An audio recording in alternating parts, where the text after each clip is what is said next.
Capitalism, the thing currently sucking our earth dry, producing unfathomable amounts of suffering, the thing that's responsible for the death of the spiritual self. What's going on there? Did you know that for some time since March 2020, the labor market has been in a mysteriously weird position of being bad? But did you know that for some, the labor market has always been bad, even since the before times? New Mexico has nearly a quarter of its population who are of working age, but who for some reason aren't in the workforce. I started asking around, why doesn't anybody want to work anymore? Gotten a wireless. Yeah, let's. Why does nobody want to work anymore? Oh, really? Why does nobody want to work anymore? That's human nature, isn't it? A lot of people don't like working. I have not met nobody because everybody I know is working like crazy at the same time. Why don't people want to work? They don't understand what work means these days. There he is. Why doesn't anybody want to work anymore? I mean, if you get a break coming off the COVID and some of the services that are being provided, it's fine, but they won't be there forever.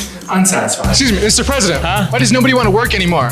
I don't know. I would I think nobody wants to work for impoverished wages. No one wants to work for an employer that doesn't care about them when they're facing life or death situations, such as myself. I think people want to work in conditions that are honoring them as the human beings that they are. My name is Lan Senna. I'm a policy director for the Center for Civic Policy. My name's Alicia Ortega.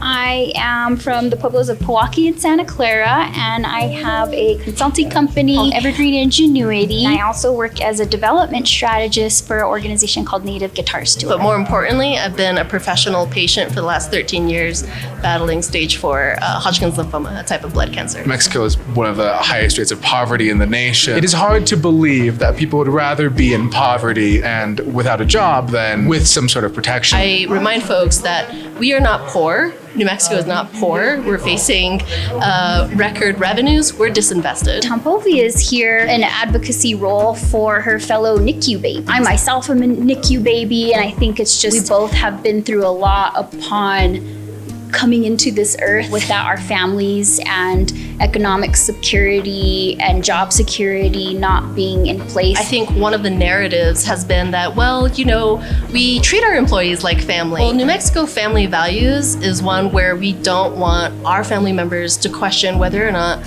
they should take care of their family and provide for them, or take time off, or face financial destitution just because their daughter, their sister, their cousin is facing cancer. With low investment in public services, extreme levels of economic disparity between the working and upper classes, and an uncertain job market that's getting fewer and fewer benefits by the day, I asked what could be done about this. Hall of White People. HB 6 and Senate Bill 3, they're the same bill but running in different houses. Essentially, it would grant 12 weeks of paid family medical leave for chronic illness, parental leave, bereavement leave, families who have lost their children under the age of 18, and actually give them that time to grieve, to coalesce, while also not having to worry about financial destitution. Something that is included in House Bill 6 and Senate Bill 3 is Safely, which support folks who are experiencing domestic violence, physical violence, abuse, or any situations that involve their safety. Throughout Indian country,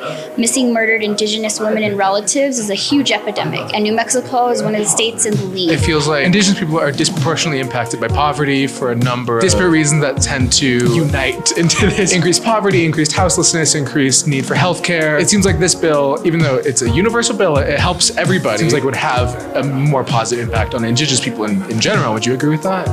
Absolutely. It's love, it's compassion, it's humanity, it's good business, it's doing the right thing for folks. I know that there's a lot of concern around the workforce being down, but honestly, when you take care of your people take care of you. And that's what's missing in systems right now. This sounds like a pretty good plan to protect workers and their families. Who could possibly oppose this? Representative Lord?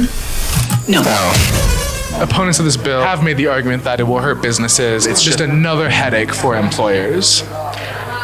For me, another headache is having to face cancer and sitting in chemotherapy by myself. Also knowing there's children. Currently, right now, the status quo is children dying alone. Children going to chemotherapy alone. Families having to question whether or not they go to work or die. That initial investment and the benefits that come with supporting your employees far outweigh the consequences of not doing so. and the costs associated with that. When you hit moments like that in your life, that's like the most critical time to have economic security. I think that they don't want to work under those conditions anymore. I think specifically they want to work and be appreciated and valued and paid what they're deserved. Sir, why does nobody want to work anymore? Who doesn't want to work? You don't want to work? Okay. Got me.